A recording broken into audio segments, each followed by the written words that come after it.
Hello everyone, जय माँ काली। आज का ये वीडियो है आपकी कुंडली के उस हिस्से की बात करेगा जो हिस्सा या जो भाव आपकी कुंडली का आपको मदद करेगा धन अर्जन करने के लिए। आपकी जो फाइनेंशियल स्टेट है उसको स्टेबलाइज करने के लिए कौन सा भाव है जो आपके लिए बहुत इंपॉर्टेंट है, हम वो सीखेंगे।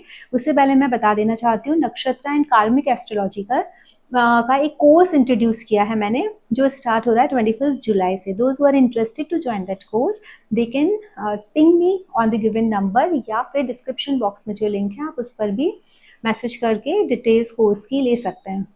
अब हम बात करते हैं आज के टॉपिक की। बहुत सारे लोगों को पैसा इकट्ठा करने में मुश्किल होती है। पैसा अपनी ज़िंदगी में अपनी जो फाइनेंशियल स्टेटस है ना, या वेल्थ है, उसको एक्यूमुलेट करने में मुश्किल होती है। आपको कौन सा भाव पैसा इकट्ठा करने में मदद करेगा? मैं कमाने की नहीं बोल रही हूँ, मैं पैसा इकट्ठा करने की बात कर रही हूँ। आपका देखो, अगर सेकंड हाउस का लॉर्ड का मतलब क्या है? जो भी 1 से लेके 12 तक जो भी नंबर लिखा है वो सारी राशियां हैं, 12 राशियां हैं। हर राशि का एक लॉर्ड होता है। आप देखो आपके सेकंड हाउस का लॉर्ड किस हाउस में जाकर के बैठा है। अगर आपका फर्स्ट हाउस में जाकर के बैठा है सेकंड हाउस का लॉर्ड खुद से 12th हो गया, फर्स्ट हाउस में जाकर के बैठा है, लेकिन फिर भी आप मेडिटेशन करो, अपनी पर्सनालिटी पे काम करो। आप ना अपनी यूएसपी आप बनोगे। आप अपने ऊपर जितना ज्यादा काम करोगे, उतना ज्यादा आप पैसा इकट्ठा कर पाओगे। आपको हो सकता है कि आपके अंदर कुछ कमियां हो, आपके अंदर कुछ ऐसी खामियां हो जिसकी वजह से आप पैसा इकट्ठा नहीं कर पा रहे हो।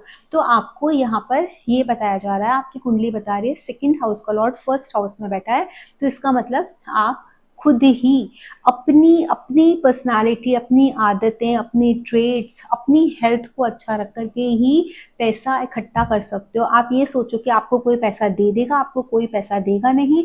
आपको पैसा अपनी खुद की मेहनत से, अपने खुद की बोलते हैं ना, खुद की सूझबूझ से पैसा इकट्ठा करना होगा। तो आप ही का रोल आपके पैसे में सबसे ज्यादा इंपॉर्टेंट होगा। जिनका भी सेकेंड हाउस का लॉर्ड फर्स्ट हाउस में बैठा है वो लोग सबकी सुन लें, लेकिन जब करने का नंबर आए, रिस्क लेने का नंबर आए, तो आप लोगों को अपने दिमाग की सुननी है। What is comfortable for you, जहां आप सुरक्षित महसूस कर रहे हो, जहां आप कॉन्फिडेंट फील कर रहे हो, आप उसी जगह हाथ डालो तो आप अपना पैसा बचा पाओगे। अदरवाइज क्या होगा, दूसरों के कहने से अगर आपने इन्वेस्ट कर दिया या कहीं लगा दिया उस पैसे को किसी पार्टनरशिप वगैरह में, तो लॉस हो सकता है। तो हमेशा इस चीज़ का ध्यान रखना चाहिए। अब सेकंड हाउस का लॉर्ड सेकंड हाउस में बैठा है, तो इस स्थिति में एक सिचुएशन बनती है। Second house is a house of speech.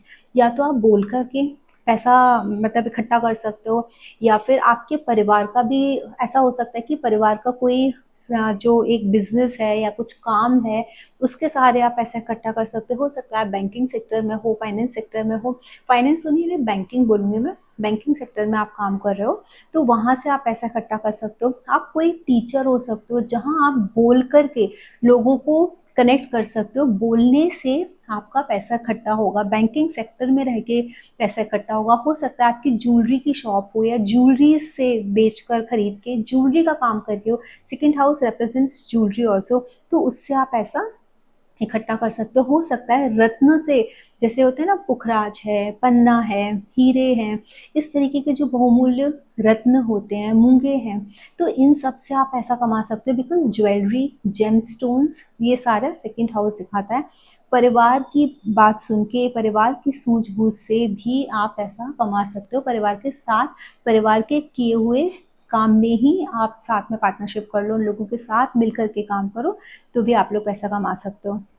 अब सेकेंड हाउस का लॉर्ड जिसका थर्ड हाउस में जाता है, ये सिचुएशन बहुत ज़्यादा अच्छी है। ये सिचुएशन ये बताती है कि हो सकता है आप अपने सिबलिंग्स के साथ, छोटे भाई के साथ मिलके छोटी छोटी यात्राओं से, या फिर कुछ लेख लिख करके, या फिर अपनी कम्युनिकेशन स्किल से, मीडिया से, किसी भी तरीके से पैसा कमा सकते हो। दूसरा ये भी बताता है कि आपके अंदर काम करने का पराक्रम है। आप अपने पराक्रम से, अपनी ताकत से, अपनी हिम्मत से कॉन्स्टेंटली काम करते रहना, आपकी आदत बना करके आप पैसा अर्जित कर सकते हो। Third house is the house of documentation. बहुत सारे ऐसे लोग होते हैं कि जिनको ये पता होता है कि भाई हम डॉक्यूमेंट्स किसी के कैसे क्लियर करा दें, उस तरीके से भी पैसा कमा सकते हो आप लोग। वही अगर आपका सेकंड हाउस बैठा है फोर्थ हाउस में, तो फोर्थ हाउस का जो एट्रीब्यूट है ना, भूमि, भवन, वाहन, उस तरीके की चीजें, जैसे भूमि की खरीदना, बेचना, इस तरीके से, या एजेंट होते हैं, ब्रोकर्स होते हैं, वहाँ एट्थ हाउस का भी रोल आता है। लेकिन यहाँ पर फोर्थ हाउस का भी रोल आता है जब आप भूमि से रिलेटेड कुछ काम करते हो। बहुत सारे लोग वर्क फ्रॉम होम करते हुए दिख जाएंगे जिनका सेकंड हाउस का लॉर्ड फोर्थ हाउस में बैठा है। बहुत सारे लोग आप ऐसा देखोगे कि सेकंड हाउस का लॉर्ड जब फोर्थ हाउस में बैठा है, वो मदर के साथ मिलके काम कर रहे हैं, मदर और वो एक किसी एक काम में लगे हैं, उनकी मदर उनको हेल्प कर रही है पैसा इकट्ठा करने में, मदर के द्वारा उन्होंने पैसा इकट्ठा किया है, मदर ने उनको गाइड किया है। हो सकता है व्हीकल से पैसा कमाते हो, ट्रांसपोर्टेशन का हो सकता है, कोई बिजनेस हो। थर्ड हाउस में भी ये चीज़ पॉसिबिलिटी है, अगर थर्ड हाउस में लॉर्ड बैठा है, फोर्थ हाउस के लॉर्ड के साथ उसने कनेक्शन बनाया है, वीनस का कनेक्शन बनाया है, तो ट्रांसपोर्टेशन से भी आप लोग पैसा कमा सकते हो। वहीं फिफ्थ हाउस में अगर सेकेंड हाउस का लॉर्ड आकर के बैठ जाता है, आप अपनी नॉलेज से, अपनी क्रिएटिविटी से, स्टॉक मार्केट में, किसी एंटरटेनमेंट फील्ड में जाकर के उस तरीके से भी आप पैसा कमा सकते हो। आप मंत्र शक्ति से पैसा कमा सकते हो। आप ना लोगों को काउंसिल करके पैसा कमा सकते हो। फिफ्थ हाउस में है, आप अच्छे एक टीचर हो सकते हो, अच्छे एक गाइड हो सकते हो, एक अच्छे काउंसलर साबित हो सकते हो अगर सेकंड हाउस का लॉर्ड आपका फिफ्थ में आकर के बैठ जाए। फिफ्थ हाउस आपकी क्रिएटिविटी का, आपकी इंटेलिजेंस का, आप किसी ऐसे काम में हो सकते हो जहाँ आपकी क्रिएटिविटी बात करे, आप बहुत सारे लोगों की मेंटोरशिप कर रहे हो, उस तरीके से आप पैसा कमा सकते हो। सेकेंड हाउस का लॉर्ड जिसका सिक्स्थ हाउस में बैठ जाता है, तो वो लोग, हो सकता है कोर्ट केसेस, लीगल केसेस लड़के अपने शत्रुओं पर विजय प्राप्त करके कोर्ट केसेस में जीत जाते हैं। ऐसे लोग बहुत जल्दी जीत जाते हैं, रुपए पैसे से, या अपने प्रॉपर्टी से रिलेटेड, या किसी भी चीज़ से रिलेटेड कोई केस चल रहा है, इनको फायदा हो जाता है, वहां से जीत सकते हो। इवन आप ना ये जो छोटे छोटे ये होते हैं ना, सेवा के जो कार्य होते हैं, जॉब्स वगैरह, जॉब्स तो ठीक है वहां से, लेकिन जो एनजीओज होते हैं जो सेवा करते हैं, वहां से एनजीओ से पैसा कमा सकते हैं, क्योंकि सिक्स्थ हाउस रिप्रेजेंट्स एनजीओज आपके। वो सेवा भाव दिखाता है कि जहां आप सेवा में लगे हुए, लेकिन पैसा आप वहां से कमाओगे, क्योंकि सेकंड हाउस का लॉर्ड आकर के सिक्स्थ हाउस में बैठा है। हो सकता है आप लोग वकील हो, क्योंकि सेकंड हाउस आपके वाणी का भी है, तो सेकंड हाउस का लॉर्ड सिक्स्थ हाउस में बैठा है, आकर के आप किसी को कोर्ट केस लड़के लोगों का, फिर आप पैसा कमाते हो। ये चीज़ें भी हो सकती हैं। पेट्स होते हैं ना, बहुत सारे लोग पेट्स को संभालते हैं, इस तरीके के सेंटर्स खोलते हैं जहाँ लोग आकर के अपने पेट्स को छोड़ के चले जाएं, उससे पैसा कमा सकते हो। पेट शॉप हो सकती है, वहाँ से पैसा कमा सकते हो। तो इस तरीके की चीज़ें यहाँ पर आप लोगों की दिखती हैं। ये भी हो सकता है कि सेकेंड हाउस का जिसका लॉर्ड सिक्स्थ हाउस में बैठा है, वो ह्यूमन रिसोर्स डिपार्टमेंट में काम करता हो, क्योंकि वो क्या कर रहा है, वो लेबर सप्लाई कर रहा है किसी भी कंपनी को। तो उस तरीके के जॉब्स में भी आप हो सकते हो, आप सप्लाई कर सकते हो लेबर की, कि तुमको ये काम चाहिए, तुमको ये काम चाहिए, चलो मैं कराता हूँ। एज अ मीडिएटर आप लोगों को मैन पावर अरेंज करा सकते हो। तो इस तरीके की चीज़ें हो सकती हैं। अगर आपका सेवेंथ हाउस में सेकेंड हाउस का लॉर्ड आकर के बैठता है, तो उसका मतलब क्या है, पार्टनरशिप से पैसा, अपने स्पाउस के साथ काम करके पैसा बहुत अच्छे से आप कमा सकते हो। आप ना, आपको पता है अपने पैसे को कैसे बैलेंस करके रखना है, because seventh house is the house of balance, seventh house is the house of your spouse. Business आप और आपके स्पाउस, या आप अपने परिवार के बिजनेस में जुड़ करके पैसा कमा सकते हो, ये चीज हो सकती है। वहीं अगर सेकेंड हाउस का लॉर्ड किसी का एट्थ हाउस में आकर के बैठा है, तो एट्थ हाउस की एक्टिविटीज से आप पैसा कमाओगे। एट्थ हाउस ऐसा है जो आपको पैसा देने में हेल्प करेगा। एट्थ हाउस की एक्टिविटीज क्या है, ऑकल्ट है, हाँ, आपका फाइनेंस डिपार्टमेंट है, टैक्सेशन डिपार्टमेंट है, इंश्योरेंस डिपार्टमेंट है, पेंशन डिपार्टमेंट है। आप हो सकता है सेकेंड हाउस स्पीच है, आप हो सकता है गाइड हो, पीएचडी कराते हो लोगों को, वहां से आप पैसा कमा सकते हो। सेकंड हाउस आपका स्पीच का भी है, और आपके ना एंसेस्टर्स की, जो आप लोगों के पूर्वज हैं, आपका जो परिवार है, जो इनहेरिट प्रॉपर्टी जो होती है उसका भी है। उसका लॉर्ड आकर के एट्थ हाउस में बैठा है, तो हो सकता है आपको आपके परिवार की पूंजी मिल जाए, अनएक्सपेक्टेड वेल्थ मिल जाए, वहां से आप लाभ कमाओ। इंश्योरेंस का पैसा मिल जाता है, भगवान ना करे कभी किसी के साथ ऐसा हो, लेकिन कभी ऐसा हो जाता है कि हमने इंश्योरेंस कराया होता है और सडनली कोई डिमाइस हो जाती है, कोई चला जाता है हमारे बीच से, हमारा प्यारा, तो उसका इंश्योरेंस का पैसा मिल जाए। हमारी जो प्रॉपर्टी, जैसे मैंने बताया एंसेस्टर्स की, वो आपके हिस्से में आ जाए सडनली, आपको वहां से बहुत बड़ा गेन हो जाए। तो इस तरीके की चीजें होती है, और ऑकल्ट साइंस तो है ही। किसी रिसर्च वर्क से आपने कोई एक ऐसी रिसर्च की, उससे आपको अच्छा खासा पैसा मिल जाए, तो वो चीज़ 8th हाउस में जब सेकंड लॉर्ड होता है तो ऐसा होता है। इसके बाद अगर आपका सेकंड हाउस का लॉर्ड 9th हाउस में जाकर के बैठा, ये वापस से गुरु का घर है, मेंटोर का घर है, फादर का हाउस है, भाग्य भाव है, रिलीजियस प्लेसेस दिखाता है, आपके पिलग्रिमेजेस दिखाता है, तीर्थ यात्रा दिखाता है।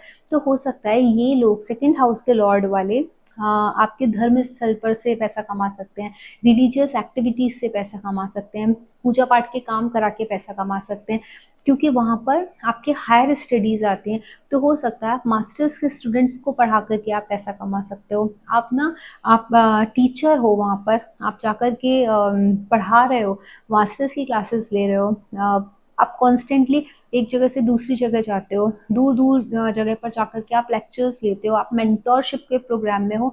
ज़रूरी नहीं आप पढ़ाओ, आप किसी भी तरीके की काउंसलिंग करो, किसी भी तरीके का ज्ञान दो, किसी भी तरीके की मेंटोरशिप करो, that comes in the 9th house, वो आपको बहुत हेल्प करेगी। उसके बाद आपका सेकंड हाउस का लॉर्ड अगर 10th हाउस में आकर के बैठ गया, तो 10th house is a overall Karma. ये चीज़ आपको पता होनी चाहिए, आपको खुद से ही कर्म करना पड़ेगा।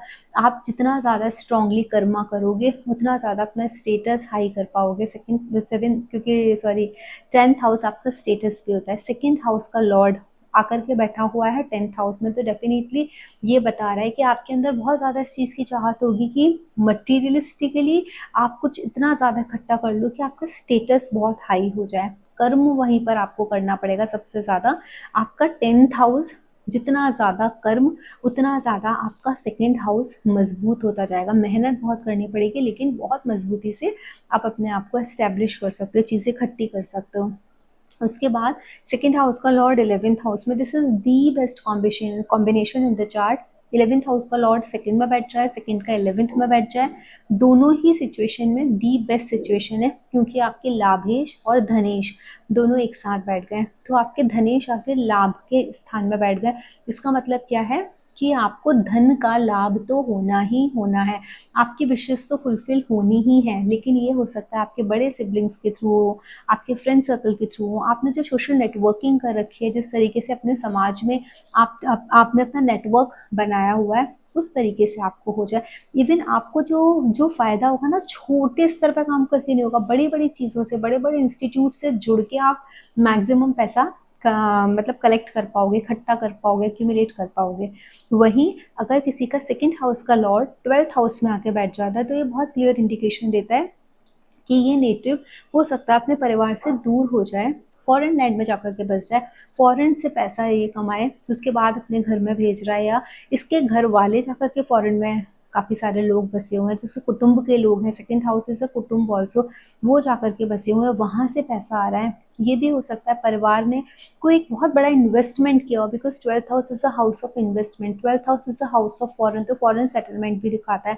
सेकंड हाउस में जब भी आपका सेकंड हाउस का लॉर्ड जब भी 12th हाउस में होता है, तो वो ये बताता है कि नेटिव को जो लाभ होगा मल्टीनेशनल कंपनी से होगा, फॉरेन लैंड से होगा, फॉरेन प्लेसेस से होगा। इवन जिस स्टेट में आप पैदा हुए हो, उस स्टेट को छोड़ के आप किसी दूसरी स्टेट में जाकर के आप जॉब करना स्टार्ट कर देते हो, तो भी आपको धन का लाभ होना स्टार्ट हो जाता है। तो आप लोग देखिए कि आपकी कुंडली में आपका सेकंड हाउस का लॉर्ड किधर जाकर के बैठा हुआ है, जहाँ भी जाकर के बैठा हुआ है उसके साथ कनेक्ट कीजिए and try to connect your dots. कहाँ कैसे क्या कर सकते हो आप, कहाँ से धन को अर्जित कर सकते हो। सिर्फ एक यही नहीं, इसके अलावा भी बहुत सारे सोर्सेज हैं। वीनस आपका कहाँ बैठा है, दैट ऑल्सो शोज आप कहाँ से अपना धन अर्जन कर सकते हो। तो आपको वो सारी डॉट्स बिठानी है। धीरे धीरे करके मैं सारे वीडियोज सीरीज, ये वाली जो सीरीज है, इसको कंप्लीट करूँगी, और उसके बाद हम प्लैनेट्स पर बात करेंगे। तो आप अपनी सारी डॉट्स बिठाइए, देखिए कि मैक्सिमम आप पैसा कैसे कमा सकते हो, मैक्सिमम अपने आप को मटेरियलिस्टिकली आप कैसे स्टैंड करा सकते हो। तो वो शायद ये वीडियोस आप लोगों को हेल्प कर दें। इस वीडियो को लाइक शेयर सब्सक्राइब ज़रूर करना अगर पसंद आया हो तो, क्योंकि जब आप लोग लाइक करते हो, शेयर करते हो, कमेंट करते हो, चैनल को सब्सक्राइब करते हो, इट गिव्स मी मोटिवेशन। वापस बता रही हूँ, मेरा कोर्स नक्षत्र पे स्टार्ट हो रहा है 21 जुलाई से। जिसको भी ज्वाइन करना है, गिवन नंबर पे यू कैन कॉल मी और ड्रॉप अ मैसेज। जय माँ काली।